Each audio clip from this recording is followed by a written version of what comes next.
Ladies and gentlemen, welcome back here in Mom's Basement for another build video. And if you're looking to penetrate and dominate in Paragon the Overprime, look no further than this Howitzer mid lane double penetration build is for you. And in this video I'll walk you through everything you need to know to penetrate your foes. Like hard. Including the item build, skill priority, a one slide cheat sheet, which can also be found in the descriptions, and gameplay examples on how to decimate your enemies. This build is pretty weak early on, but it's fun late game. Okay, it's more of a meme build, and if you're looking for a serious Howitzer build, check my Rocketeer build. You'll find the link in the description and up here in the video. Anyway, this one is still hilarious when it comes to power. So what are you waiting for? Watch now and get ready to penetrate and dominate with Howitzer and Paragon the Overprime, and we start this build right off with the cheat sheet. So let's start the build with the starting items, because that makes the most sense. I would recommend the decimate gemstone of fortitude. That's the green one that gives you the overshield every 6 seconds. With the latest patch, it might actually be better to run the blue one. I'm not sure about that. That needs some further testing right now. And for your healing, I get the rechargeable health ampoule. Then let's continue with the item building, and as I said, it's a double penetration build. So the first legendary you want to build is Cultist's Blow, magical power, magical penetration and health. Passive: if a nearby enemy hero's health is below 50%, the hero's dealt damage is increased by 15%. It gives you a nice little boost about enemies below 50% health. Then the second one, Vitality Lenses. 80 magical power, 10 magical penetration. Passive: a successful skill hit on enemy hero increases the hero's magical penetration by 20 after 2 seconds. The effect lasts for 2 seconds. So, this is the double penetration, and with the passive it's actually a triple penetration, but that would have been too much for the title and the thumbnail. So, here you go. This is the core of the build. Then we continue with item number 3, one of my favorite cast items, Spirit's Teardrop. Magical power, 250 health. Passive: every damage dealing skill attack on an enemy hero deals 10 magical damage plus 2.5% of magical power plus bonus magical damage equal to 2% of the target's max health every second for 3 seconds. Then item number 4, Flare's Idea. Magical power, Flare's ID actually, not idea.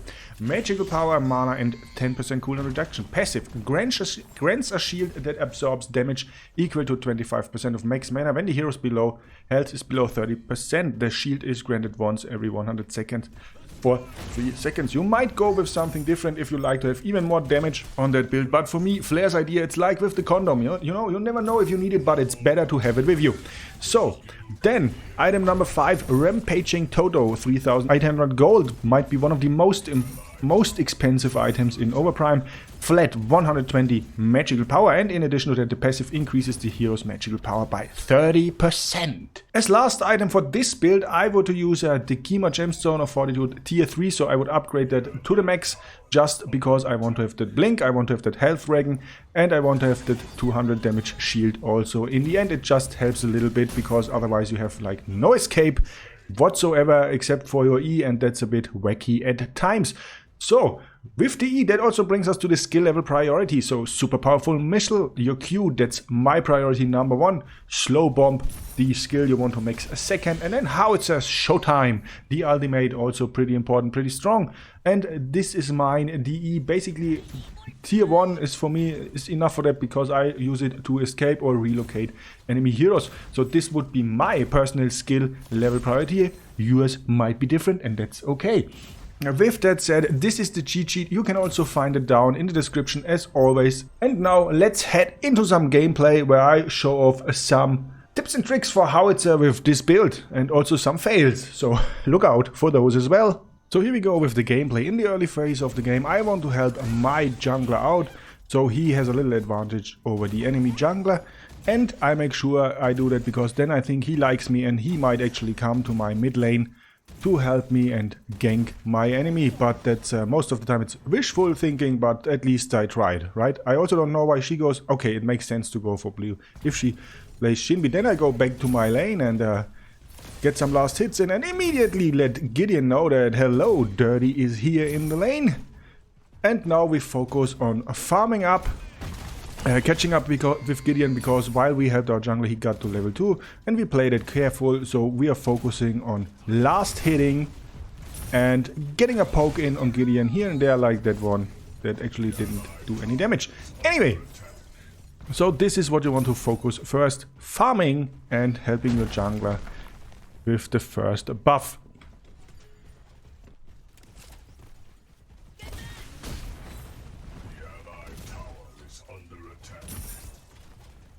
And while you do so as Gideon, be careful, because my jungler actually came in to kill that Gideon, but somehow, I don't know how, as you can see, I got stuck at the tower and also pulled back all the time.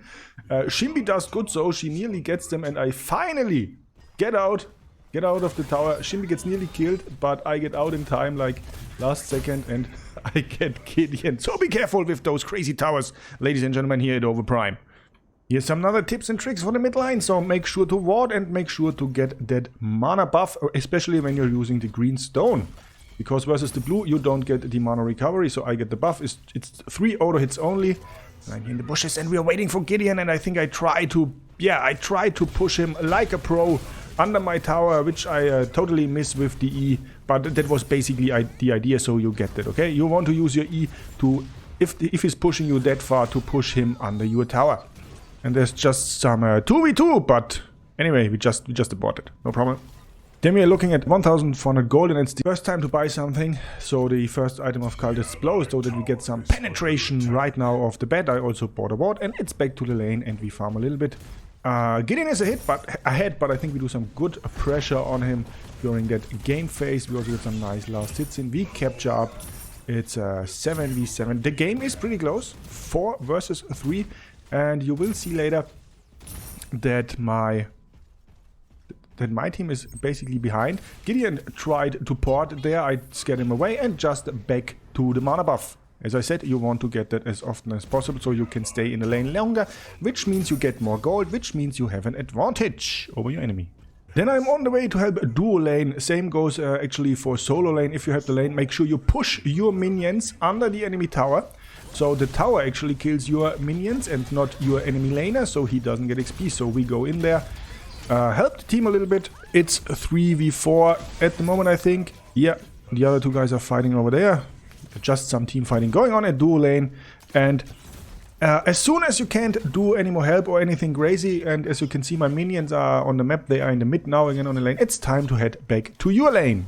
And here's a nice little showcase how that push under the tower actually works. So I come in from the side, use the E to push him in, and I have to say, chapeau Gideon, what a reflex port out there. That was nicely done by the enemy Gideon. I have to admit that. Good reflexes, boy. Then here's an example what gets me killed most often. I try to get in there and actually help. I have no blink ready. Now I'm like 1v with the Twin Blast, who is the same level, who does more damage than me and who kills me off easily. So this is my #1 death reason I try to help people in a bad position. So don't do that. It actually works a little bit better because we have more people. Gideon is coming in. And yeah, I think it's 3 of us versus him. So if you help out there, you can kill him off quickly. He tries to run away or port, but that's way too late. Shinbi gets the final blow, and that's fine. And now we are heading for the Prime Pit. Here we are back in the midline, and Gideon pulls his Ultra, but why not counter it with rockets from even higher above than Gideon? You can do that if Gideon isn't that high up. It's actually pretty funny. I didn't know that it worked, right? It's like crazy. So you can do that. Counter Gideon's ult with Howitzer's ult by just going even higher. Next up is just a prime team fight, the craziness going on. I think we have the upper hand, we have more health, it's going crazy left, right, we are like surrounded. I go into my ultimate, that might be a little bit too early, I don't hit anything and I get, no, it don't get stuck up there, that's beautiful, but I think at least we get like the steal. We get the steal. Now we get pushed by the enemy team. I'm in the Decker fence, unfortunate, but it's a 3v2 now, so we should be able to kill them. I push her back, which I actually didn't want to do, but anyway. So, port in offensively to the Gideon, get a hit in, Shinbi finishes him off. I don't know why we want to surrender. Why should we actually? Because we are in the lead, we have it under control, that's fine. You don't surrender early, guys. Why you always surrender? It's not like, it's in real life. If it's easy, it's not fun, okay? So at least work for those victories and don't like be pussies and always surrender in the first 15 minutes. We get a nice little flank coming. I go around the enemy team and I come in from behind. Quick kill here on Twin Blast. Yeah, I push back Steel. He's a little bit tankier. He charges me. I just kite him as long as possible. And Shinbi goes in for the help. The 2 of us should be able to kill him easily. There we go. Shinbi gets the final. I don't know who's voting to surrender again. Boys! Girls! Show some backbone, okay? We have it under control. It's all fine there. Don't surrender. Anyway. Next up, We have a one poor solo twin blast versus our whole team, and everybody of us is like following him. And I blink in, I use my E to relocate him back into our team. That was actually a beautiful use for Howie's E. It was not so beautiful for Twin Blast. Anyway, and I think now is the phase of the game where we slowly come online damage-wise. Okay, I mean that Gideon is low, but we're doing like, what, 400 damage now. So with a double penetration and a few magical power items, he starts to really get online with that double penetration build. Before that, it's a little bit tricky. We go for the Prime Guardian, no problem there. Nice little kill. This was actually, during this game, I have to say that it was our first Prime Guardian.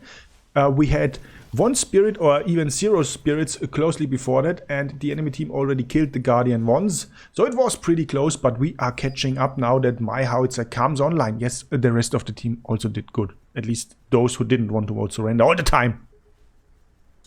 And here I'm just minding my business. There's one guy, it's Twin Blast. I want to finish him off. He runs away. I go in my ultimate. I see him. I only see him. I fire the rockets and hello! I found the whole team of the enemy in those bushes. Holy shit! What were you doing there? And we actually get 2 kills. I had no idea they are there. Really, it was like holy shit. But it's a double kill. Nice. Ladies and gents, it's end game. We are fighting over the core with the whole team and we had it under control. Now Spirits is 2v2. I think Prime Guardians also 1v1 at this moment. Maybe 2v1 for us. We turned it around and as I said again, why did you want to surrender all the time? When we had it under control, so the enemy core is nearly done with 6%. Maybe they vote, maybe we kill it, we get some nice ultimate in here. It's just a matter of time, and here it is, the final victory for the Howitzer double penetration build game, whatever.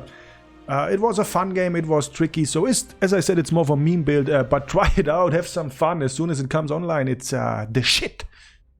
With that said, that's it so far from me, and I give it to the outro guy, and I hope to see you here next time at Mom's Basement. See you soon! Ladies and gentlemen, I hope you enjoyed this little piece of content, and if you want to see more, especially builds, check the playlist to my left. And if you are more interested in what YouTube algorithm has in petto for you, then check the one below that playlist. If you like my stuff, please leave a like and help Mom's Basement grow. See you next time, DirtyHotte out!